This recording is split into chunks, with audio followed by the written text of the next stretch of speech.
Hello, peeps, and welcome to another edition of Politics is Life. My name is Yetunde Makinde. Today's content is titled God, the Made-Up Word, or God, the Made-Up Word that Divides the World. It's the final part of a three-part series. If you haven't seen the first two parts, the links to them are in the description box below.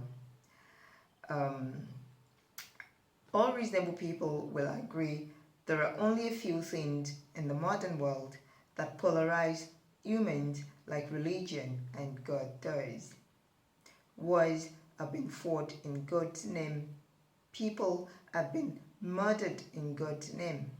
God also commands genocide operations, that is the annihilation of people he, God, doesn't like. Some years back, I was having a conversation with a religious friend who is clearly fundamental in his belief as a Christian. He thinks otherwise. At any rate, I asked him if he thought the annihilation of the Hittites, as described in the Christian Bible, is defensible. His response was terrifying. He looked me straight in the eye and said, "If God commands it, it is right." He has his reasons for doing things. I was stunned, to say the least. It was the moment I realized and understood how religion can fuck with a person's mind and how it can get otherwise good people to commit carnage and other hideous atrocities. What this person said implicitly is, if God commands murder, it's okay to obey. Exactly the same thinking motivating fundamental Muslims who are quite at home with their role of religious henchmen, men who unleash acts of terror in God's name. Suicide bombing comes to mind, killing unsuspecting innocent souls who they condemn to be infidels. So controlling is Allah, according to the Quran. You won't put up with anyone walking away from Islam. Apostasy is considered a sin. Somebody who walks away from religion is tagged an apostate. Apostasy is considered a sin, a treasonable crime punishable by death, either by execution by the sword or be killed by stoning or burning. While there are no explicit commands in the Quran sanctioning murder, the hadith in several places is clear: death must be made to an apostate who will not repent of a sin so grievous it is considered treason.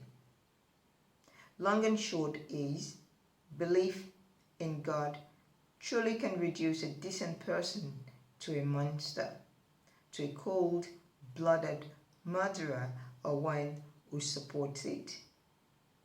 Back to the main gist of this video, which is that God is a made-up word. Up until recently, I erroneously thought God was derived from the word good. But this is not the case at all. In my quest to understand the origin of the word God, I had to look up the etymology.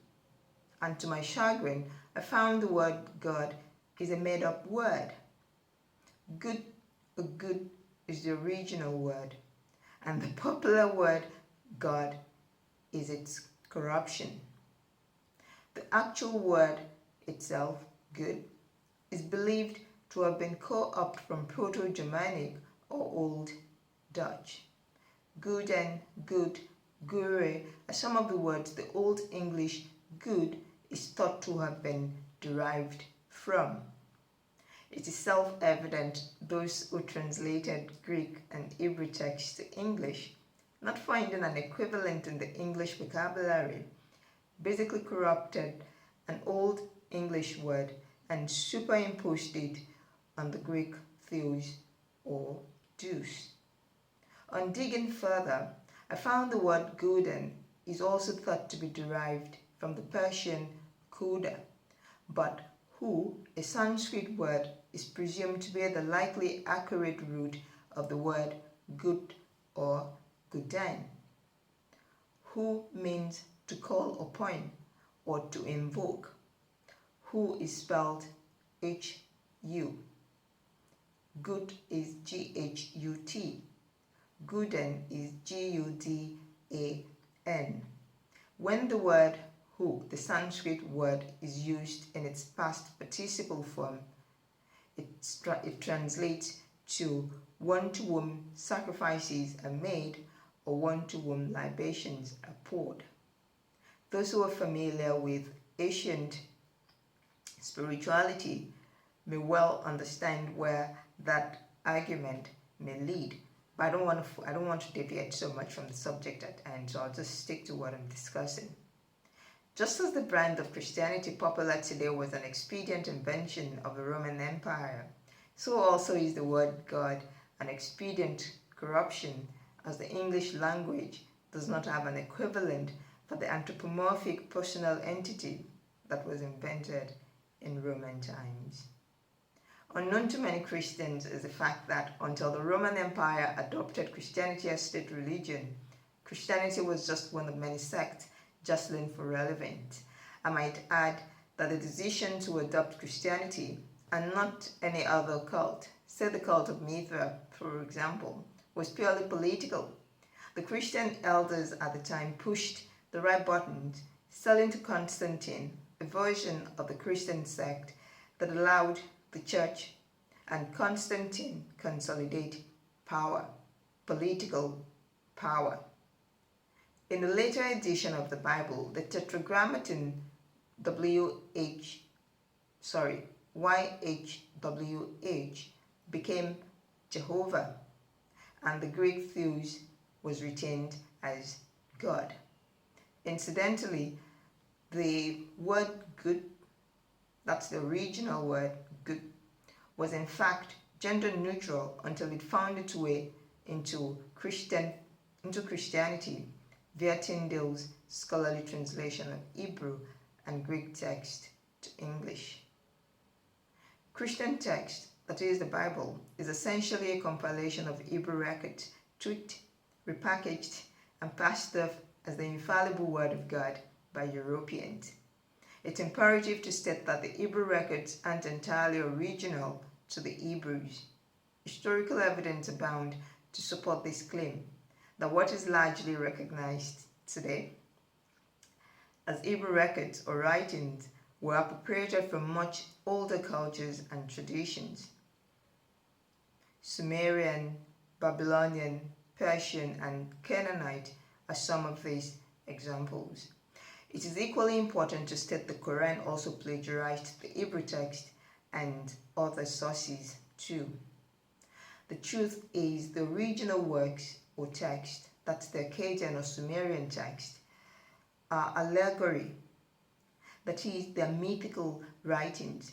They're not to be taken as literal. They're not to be taken as literal information.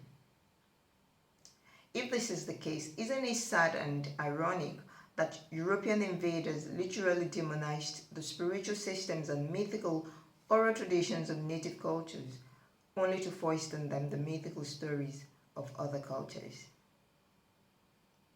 Those with insight know this move by Europeans was done purely for political and economic control.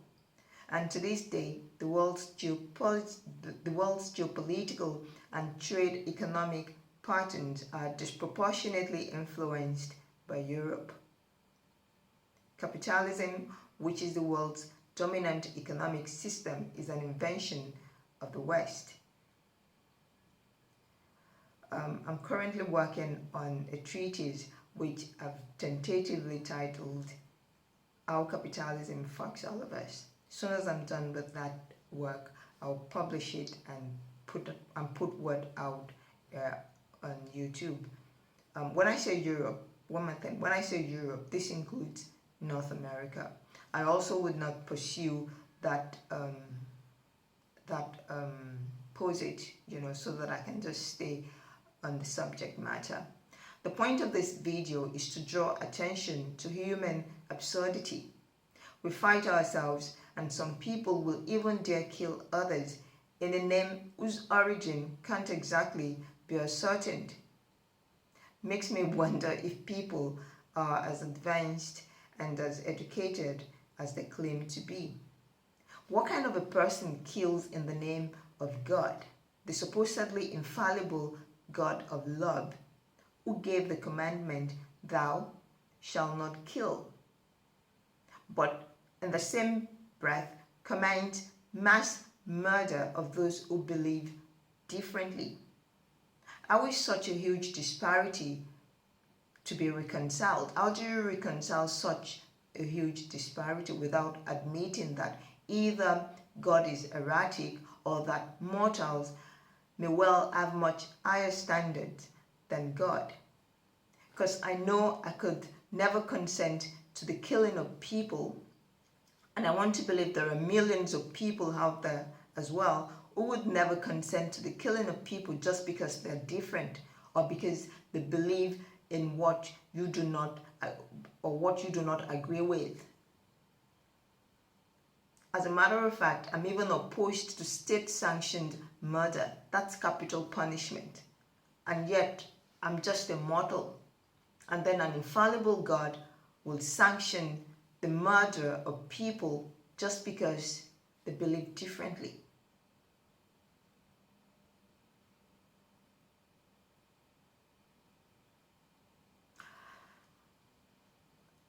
I'm an Olorisha, alright? But I'll tell you this, that I've got zero problem with people who are atheist. I've got no qualms, I've got no issues with people who claim to be atheist or people who are atheist. As long as people are not involved in criminal activities, for me, it's perfectly fine for them to live their lives as they want. To live free of God, especially when this God can't quite be established. Or let me just stick to the name God. It's a made-up word. So if people want to be free of such a concept, why should there be a problem? I tell you this, some of the people that I'm able to sit with and have decent conversations with are atheists. I don't like militant atheists, but it still doesn't mean that I can't have a conversation with them. It's only if you begin to get disrespectful that then I lose all interest and I don't want to, have anything to do with you. I know there are those who would watch this and argue that the wisdom traditions, of which Ifa is one, are just devious or primitive. But this notion is a stereotype, thanks to Nollywood and the general ignorance of the populace. You may ask how I know this. How I know what is portrayed in Nollywood is unfounded and untrue. I'll give a logical explanation. The Hebrew Torah, which forms the foundational basis of both Islam and Christian tenets, supports killing of those who are found guilty of offenses like adultery. Bowing to another god is so grievous it is considered a crime punishable by death. This was done by Christians in the past, and today people still kill in the name of Allah. People wearing suicide vests chant Allahu Akbar as they detonate the bombs they've strapped on themselves. I know moderate Muslims usually argue that the people who carry out these hideous crimes are not true Muslims. But then you have the people who believe in this ideology of killing out those who believe differently, or people who want to move away from Islam, who argue and say that they are carrying out injunctions from the Quran or the Hadith, and they actually have records. They have the Quran and the Hadith to back up their actions. So there's some sort of conflict, conflicting belief or conflicting interest between moderate Muslims and fundamental Muslims. But at any rate, in contrast, not a single verse of the 256 known Odu of Ifa recommends death for human shortcomings. Instead, the Odu prescribe and employ pragmatism and energy work in solving the varied dimensions of human challenges and conditions. Now, when I say energy work, let me just quickly explain that. When a person does divinatory consultation, energy work would sometimes be prescribed. No, don't let me say sometimes. Would usually be prescribed, and for good reasons. Now, when I say energy work, what I mean by this is Oro, Etutu, Abi, Eboriru. The collection of these three is what I call energy work. And this is the case because sometimes some of the ailments that that people suffer from are not on cellular level, are not physical, but exist only at the cellular level. You know, a human being isn't just this flesh that we see. We're actually a 7-part being. Only this physical structure we see, but there are other parts of us that aren't physical. So if that ailment only exists on the cellular level, that's on the auric body, it only makes sense that you combat that with what you combat it with the system that is able to deal with it. Like, for example, somebody who is suffering from depression. Depression is not a physical disease. It's a disease of the mind, and the mind is a real thing. So to get rid of that condition and that person, you'll need to brush it off energetically from the auric body, you know, because we're energetic beings. This physical body only covers up that energetic, covers up the energetic being that we are, so that it's only this body allows us function on the earth plane. Okay, so it only makes sense that you combat this illness with the remedy that can deal with it, which is energy work. I don't know, maybe we would advance to the point where the medical field will be able to detect ailment or diseases at cellular level, because pharmaceutical drugs that are used to treat the physical body cannot, at least at this time, impact the cellular body, the auric body, which is the energy body, you know, the energetic field of a person. Some of the best remedies, you know, to treat problems on cellular level are herbal remedies, because, you know, the human body is all intelligent, and plants also have intelligence. So when you ingest herbal remedies, it's able to combat, it's able to deal, you know, the intelligence in the plant is able to communicate with the intelligence in the human body at cellular level. At cellular level, you can't see the cellular level with the physical eyes. Let me just leave that. But I think what I'm saying is clear.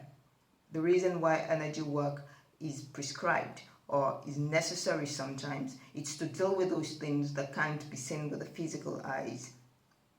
But because the physical eyes don't see it, I almost beat myself. Because the physical eyes don't see it, doesn't mean it's not there. If you train up yourself, you'd actually be able to see the other parts of the human body that are not visible to the naked eyes. You know, man is a 7-part being. There is the flesh, there is the auric body, the biomagnetic shield, which is the auric body. There is the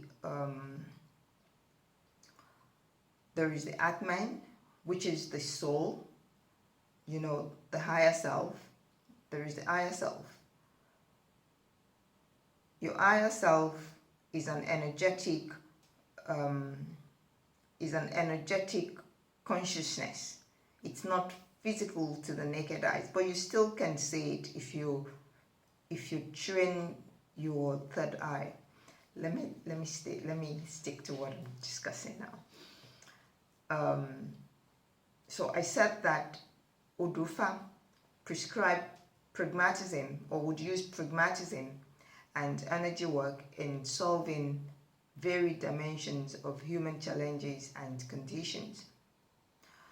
Furthermore, Iwakbele is the principal doctrine of Ifa teachings. Give that a thought for a minute. Iwakbele is the principal doctrine of Ifa teachings. The development of good character is what Ifa is about. That's the fundamental teaching of Ishashe, the development of good character. And this is the system that has been branded as devious. Think about that. Think about it. It's just terribly appalling the degree to which black people have been undermined, disempowered, misled, and conditioned. The alarming effect of religious indoctrination is pervasive, permeating all spheres of our collective existence, from politics to social relations, the education system, and just about everything in between. A casual observer can tell the capacity of the average black man to think critically has been dumbed down by both religion and a one-sided education system. The reality is, the educational curriculum as handed down to us by the colonialists basically promotes conformity, whilst quashing critical thinking and innate abilities of students. I think it's about time the Nigerian education curriculum be revamped, be upgraded, be overhauled, be reviewed. It's, as far as I know, I think that curriculum is obsolete, and it's time to pack it up and rest it and replace it with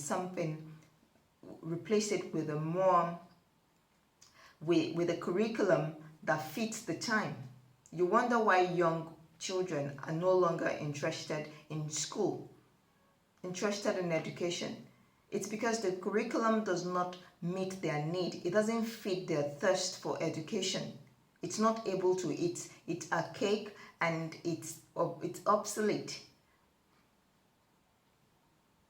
For those who haven't caught on, what I'm saying is this: organized religion was and still is a tool of control in the hands of powerful people whose only goal is to take away freedoms and liberty of everyday people. I know this may sound preposterous to the believer, but the seeker knows this to be true.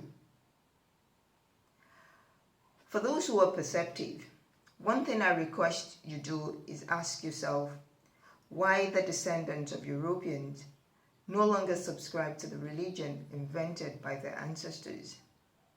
And you, an African, is now a loud advocate, championing an individualistic system of blind faith that suggests man is separate from nature. If you're a Muslim and you're perceptive, ask yourself why you, an African with a rich cultural heritage, abandoned that to cleave tightly to Arabic tradition, to the tradition of people who openly hate black people and discriminate against black folks in visibly derogatory ways. I mean, blacks are called Abid, is it not? Slave in the Arab world. Brothers and sisters, I urge you all to put on your thinking cap and think hard and think deep.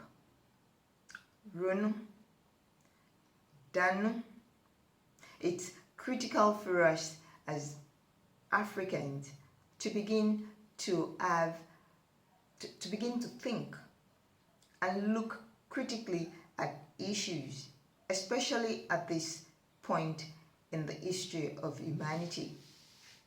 We need to become critical. I mean, the traditions, the religious traditions that we promote, right, are the ones that encourage carnage, and the ones that we have been conditioned to believe is devious is the one that was designed to actually help the evolutionary journey of humanity. But we've discarded it and relegated it and say that it's primitive and it has no place in today's world. We lie. That spiritual system that you discarded is what will restore peace on earth. Because if you look at it, all it promotes is the development of good character. You throw that away and celebrate the one that promotes carnage. Again, I want you all to think. Think. Runu. Danu. Until I come your way next time, it's Yetunde Olokun saying, Ireo.